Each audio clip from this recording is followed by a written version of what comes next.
Hi friends, good morning. AP today 007 ఛానల్ను మరిన్ని తాజా రాజకీయ వార్తల కొరకు సబ్స్క్రైబ్ చేసుకోవాల్సిందిగా సవినయంగా మనం చేసుకుంటూ,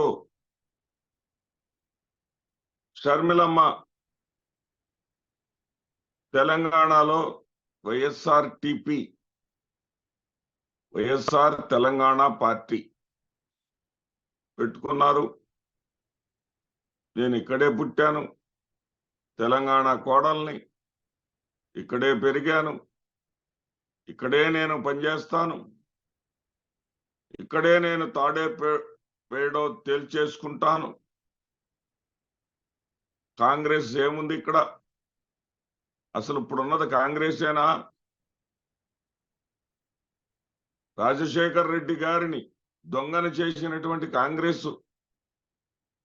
కాంగ్రెసే కాదు.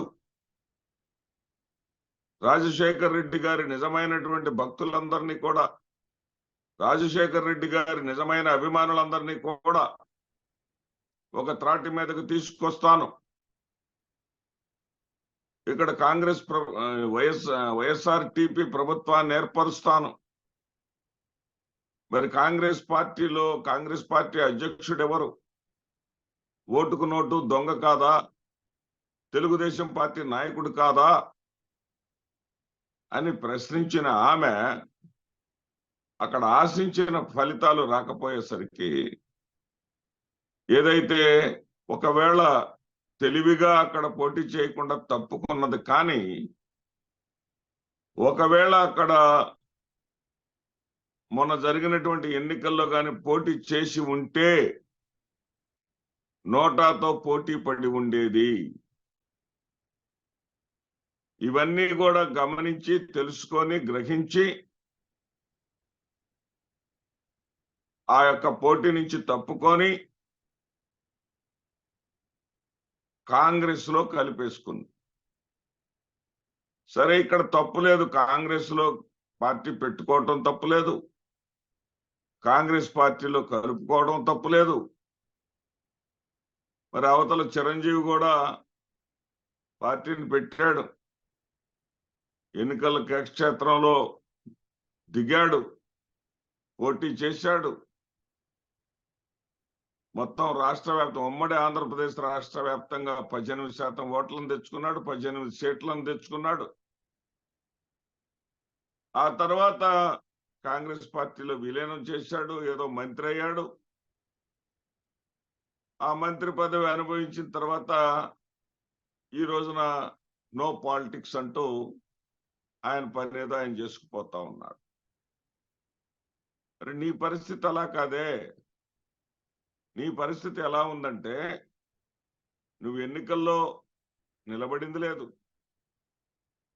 2.5 సంవత్సరాల పాటు అనేక మంది వైఎస్ఆర్ అభిమానులను నీ వైపు తిప్పుకొని వాళ్ళని ఆగమాగం చేసి, మరి వాళ్ళని నీ వెంటే నడిపిస్తానని, నీవు నిలుస్తానని, వాళ్ళని నిలబెడతానని ఏదేదో వ్యాఖ్యలు చేసి వాళ్ళని నట్టేట ముంచేసి ఇక్కడికి వచ్చేసి కాంగ్రెస్ పార్టీలో చేరావు. కాంగ్రెస్ పార్టీలో నీ స్వార్థం నువ్వు చూసుకో, దాంట్లో నీకు తప్పు లేదు. కానీ ఆంధ్రప్రదేశ్ రాష్ట్రంలో నేను రాజకీయం చేస్తా, ఏదైతే అధికారంలో ఉన్నటువంటి జగనన్నని దించేస్తా అనేటటువంటి మిడిసిపాటు మాటలు ఉన్నాయే, నీ యొక్క మాటల యొక్క అంతరార్థం తెలియని వాళ్ళు ఇక్కడ వైఎస్ఆర్ అభిమానులు కాదు. రాజకీయం అంటే నిలబడాలి, రాజకీయం అంటే ప్రజలలో ఉండాలి, రాజకీయం అంటే ప్రజల కోసం పనిచేయాలి, రాజకీయం అంటే ప్రజల ఆశయాల కోసం అహర్నిశలు కృషి చేయాలి. కాలం కలిసి వచ్చినంత కాలం ఎగరటం, కాలం అడ్డం తిరిగితే పరిగెడటం కాదు రాజకీయం అంటే. అది స్వయంగా చూశారు జగన్మోహన్ రెడ్డి గారిలో ఆంధ్రప్రదేశ్ రాష్ట్రంలో. జగన్మోహన్ రెడ్డి గారు, డాక్టర్ వైఎస్ రాజశేఖర రెడ్డి గారు మరణించిన కారణంగా వైఎస్ రాజశేఖర రెడ్డి గారి వారి మరణాన్ని జీర్ణించుకోలేక అసూలు బాసినటువంటి కుటుంబాలను ఆయన ఓదార్పు పేరుతో వెళ్లి వాళ్ళని పలకరించడానికి సిద్ధపడితే అడ్డుకున్నటువంటి కాంగ్రెస్ పార్టీని ప్రశ్నిస్తే పొమ్మన లేక పొగబెట్టి ఆ కాంగ్రెస్ పార్టీ నుంచి బయటకు పంపిస్తే తండ్రి ఆశయాల కోసం నిలబడ్డాడు. ఎక్కడ తడబడలేదు. తండ్రి ఆశయాల కోసం తండ్రి 2 అడుగులు వేస్తే పేద బడుగు బలహీన వర్గాల వాళ్ళ కోసం నేను 4 అడుగులు ముందుకు వేయాలని ముందుకు వచ్చాడు. అలాంటి వ్యక్తిని 2014 ఎన్నికల్లో మరి నీ వల్లనో లేకపోతే మీ తండ్రి గారి పట్ల ఉన్నటువంటి సానుభూతి వల్లనో ప్రజలు గెలిపించలా. ఇతను పట్టుదల ఏంటో చూద్దాం, ఇతను మా కోసం ఎంతవరకు నిలబడతాడో చూద్దాం అని చెప్పి అతనికి ఒక ప్రతిపక్ష స్థానాన్ని మాత్రమే ఇచ్చారు. ఆ ప్రతిపక్ష స్థానం ఇచ్చిన దాంట్లో 23 ఎమ్మెల్యేలను కొనుగోలు చేసి ఈయన్ని నిర్వీర్యం చేయాలని ప్రయత్నించినా ఎక్కడా కూడా తగ్గలేదు కదా.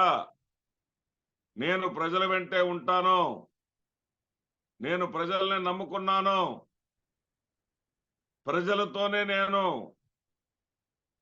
నాతోనే ప్రజలు అనేటటువంటి ఒక నమ్మకం విశ్వాసంతో వెళ్ళాడు. కాబట్టే ఈ రోజున ఆంధ్రప్రదేశ్ రాష్ట్రంలోని ప్రజలకు నాడు భారతంలో అర్జునుడి కంటికి పక్షి కన్ను గుడ్డు మాత్రమే కనపడినట్లుగా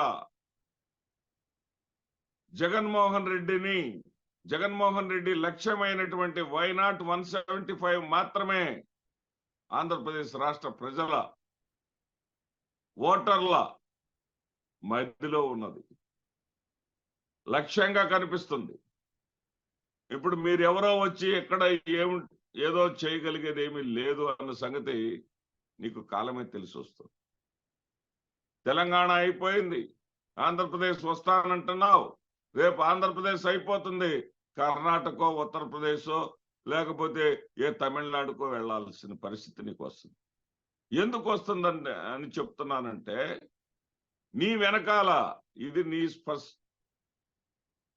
నీవు స్వేచ్ఛగా స్పష్టంగా విజ్ఞతతో తీసుకున్నటువంటి నిర్ణయం కానే కాదు. ఎవరైనా సరే ఇంట్లో గొడవలుంటే బయట వాళ్ళ పంచన చేరరు, ఇంట్లోనే తేల్చుకునే వాళ్ళు విజ్ఞత కలిగిన వాళ్ళు. బయట వాళ్ళ పంచన చేరేవాళ్ళు ఇంటికే నిప్పు పెట్టుకునేవాళ్ళు. బయట వాళ్ళ పంచన చేరారు అని నేను ఎందుకంటున్నానంటే, మీరు కడప విమానాశ్రయానికి చేరగానే బీటెక్ రవి మీకు స్వాగతం పలుకుతాడు. బీటెక్ రవి ఏ పార్టీ నేత? తెలుగుదేశం పార్టీ నేత. ఆ పార్టీకి అధినేత ఎవరు? చంద్రబాబు నాయుడు. ఆ చంద్రబాబు నాయుడు డైరెక్షన్ లోనే ఇదంతా జరుగుతా ఉంది. చంద్రబాబు నాయుడు నిర్ణయించుకున్నటువంటి ప్లాన్లో భాగంగానే, ఎందుకంటే చంద్రబాబు నాయుడు స్వయంగా ప్రకటించుకున్నాడు తాను హిందువునని, జగన్ క్రిస్టియన్ అని, క్రిస్టియన్లవేనా మనోభావాలని,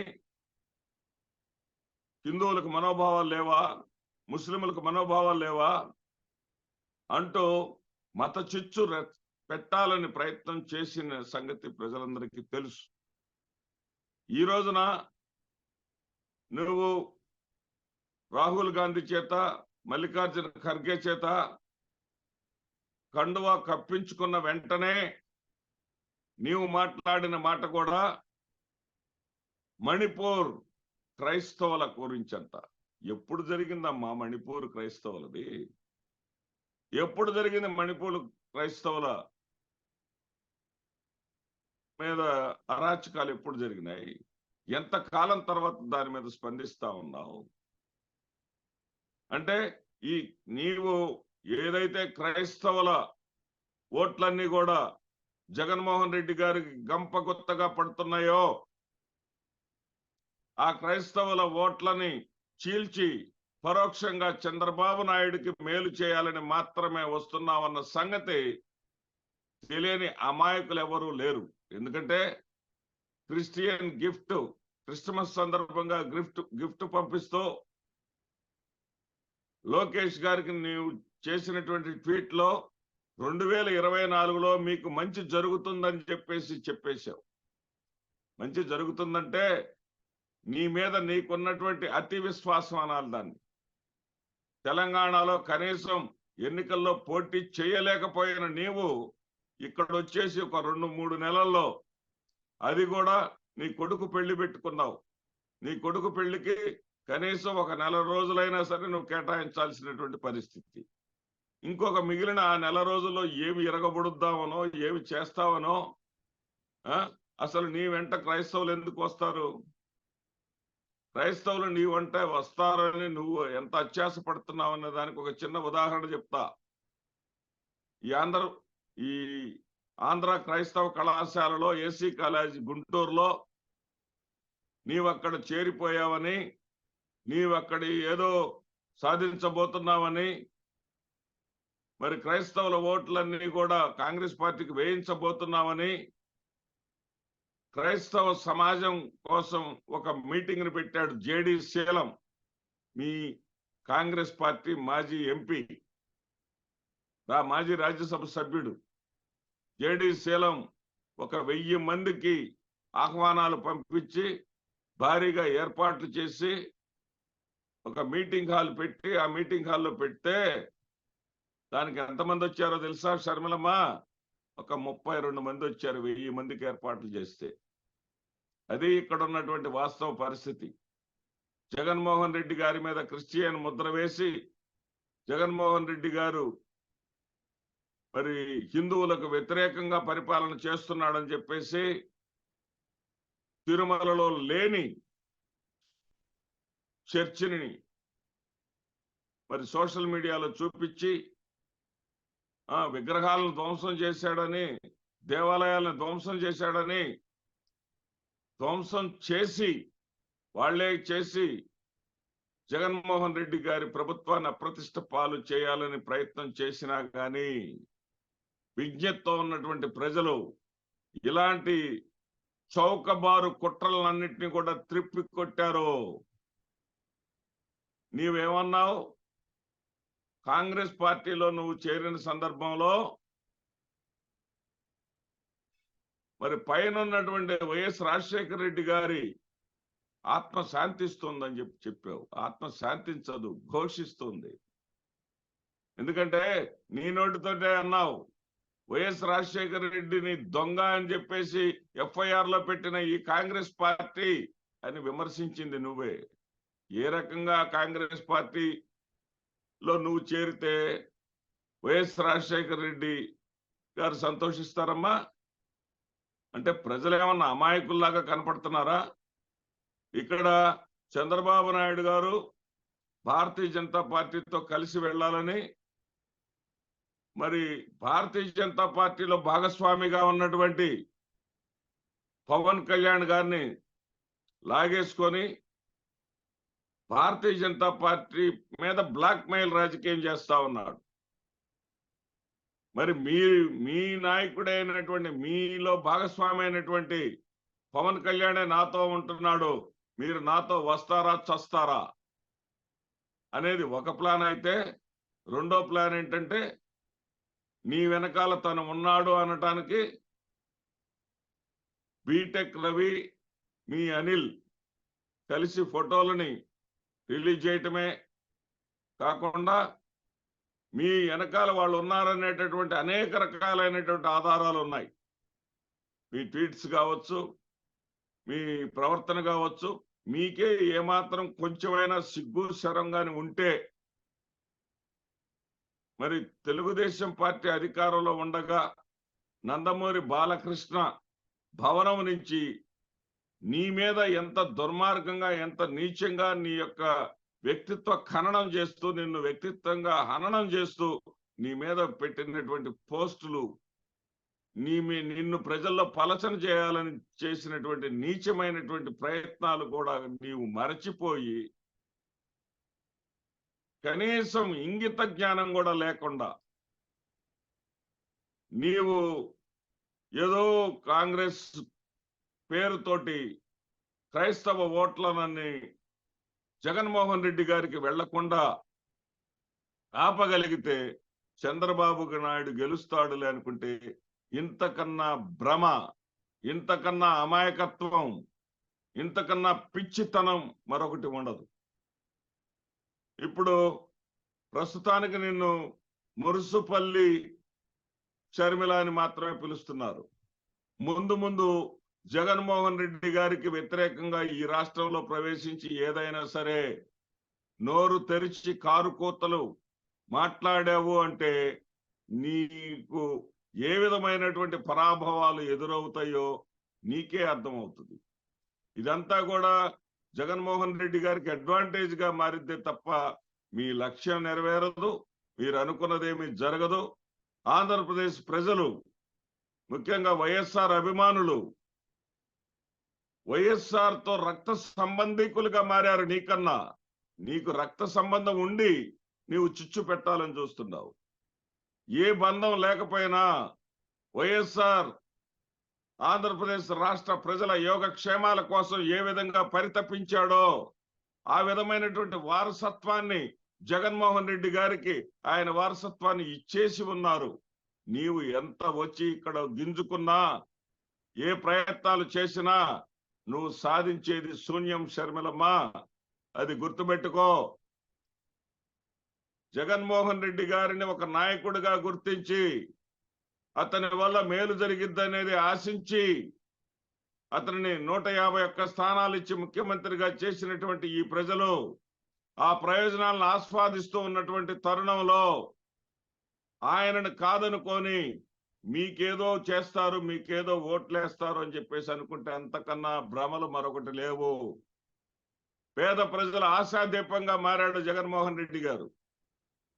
ఆశాదీపంగా మారినటువంటి ఆయనను కాదని పెత్తందారులైనటువంటి 2014 నుంచి 19 వరకు దోచుకు తిని, అదేవిధంగా కుల అహంకారం ప్రదర్శించినటువంటి ఆ చంద్రబాబు నాయుడిని నువ్వు పరోక్షంగా ఈ రాష్ట్రంలో ప్రజల నెత్తిన పెట్టడానికి మాత్రమే నువ్వు వస్తున్నావన్న సంగతి ప్రజలు గమనించారు. నీకు తగిన శాస్తి చేస్తారు అన్న సంగతి నీకు 3 నెలల్లోనే అర్థమవుతుంది. నమస్తే.